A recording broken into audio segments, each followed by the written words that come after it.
Yeah, yeah. It's another freestyle. Together with Joe, one and only Bullet Lean. Putol niga, pahiram muna ako ng beat mo. Topic natin ngayon tungkol sa pagiging chick boy. You know what I mean? Hindi ko na kailangan explain. Mahirap talaga. Ikaw ba naman mabiyayaan ng sobrang kagwapuhan? Diba? Yeah. Freestyle. Kasi chick boy, chick boy, chick boy. Oh. Pag ikaw ay chick boy, pwede ka sa chicks, pwede ka sa boy, pwede ka sa girl, pwede ka rin sa tomboy. Bahala ka nang pumili, pero sana lang may wag kang malilire.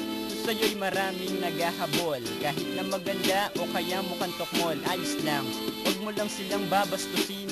Kasi baka bigla ka nalang barilin ng kanilang mga ama na nakatambay doon sa kanilang mga bahay. Ibig ko sabihin ay pila-pila sila sa bahay ko para lang ako'y makita. Parang pila ng bigas, ang haba mula doon sa kanto hanggang doon sa labasan. Doon sa labasan sa may court, nandoon ang laban, dito ay sport lang. Kung sinong sagutin, kung sinong hindi, uuwi na rin. Siguro sa isang araw mga 20 ang pumipila, ang sinasagot ko ay mga 2. O diba, hindi ako pihikan, pero kung pangit ka ay wag mong ipagpilitan. Nasmiksi ka sa akin kasi maraming nag-aabang, dahil ako ay chick boy, chick boy, chick boy, yeah, chick boy, chick boy. Check it, freestyle. Mahirap talaga maging chick boy. Check it. Kahit sa pagtulog ko hanggang sa panaginip ko, ako'y hinahabol ng mga ito. Ayaw nila akong tantanan. Ewan ko ba kung bakit ba ganyan. Pumunta na nga ako sa Mindanao para lang sila ay umayaw. Dahil ubos na kagad yung beat. Sandali lang, babalik natin. Eto na oh. Eto na oh. Eto na oh. Eto na si chick boy. Parang tanga lang ah. Ha. Ilang minutes pa ba? Mahaba pa. 2 minutes pa, pwede pa to.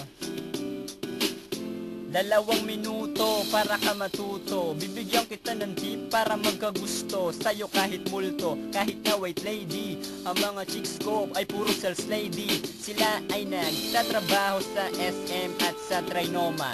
Ewan ko na para bang ako si Goma, para bang si Richard Gutierrez. Kaso lang wala nang kailangan na papeles para sa akin ay mag-apply. Application. Ang gusto ko lang ay mahaba ang buhok at sexy, tapos hindi mawawala ang buhok, mahaba nga at nakasuklay. Yo, ako ay makulit talaga naman, pero ako ay malupit. Pag chicks na ang pinag-usapan, hindi ako masasapawan. Ang chicks ko ay 1,000,000. Pag ako ay namatay, paano na yon? Wala nang mag-aalaga sa kanila. Ano kayang gagawin ko? Ipapamigay ko na ba? Bibigyan kita ng tip number 1. Dapat lang iyong... Ano nga ba yun? Teka muna. Kasi baka pag binigyan kita yung chicks ko, lumipat sa'yo eh. Kasi ganun talaga kalupit yung ano ko eh. Yung charisma. Yo, alam mo na yun. Kanang umepal. Check it, yo.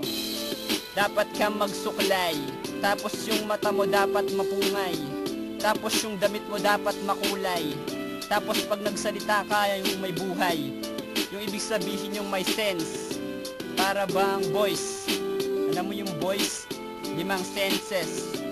Ha, di ko na alam kung itutuloy ko pa ang kahibangan kung ito, kasi pangalawang beat na hang natapos, hindi pa rin ako natatapos, nakaraos din ako sa aking kahibangan. Ito lang ang maisip ko na paglibangan. Pasensya na kayo kung ako ay nang gulo, at ako'y muling tumapak sa mikropono. Bullet Lean in the house show. Sakto. Yeah, chick boy. Chiki chiki cheek boy, cheek boy, cheek boy.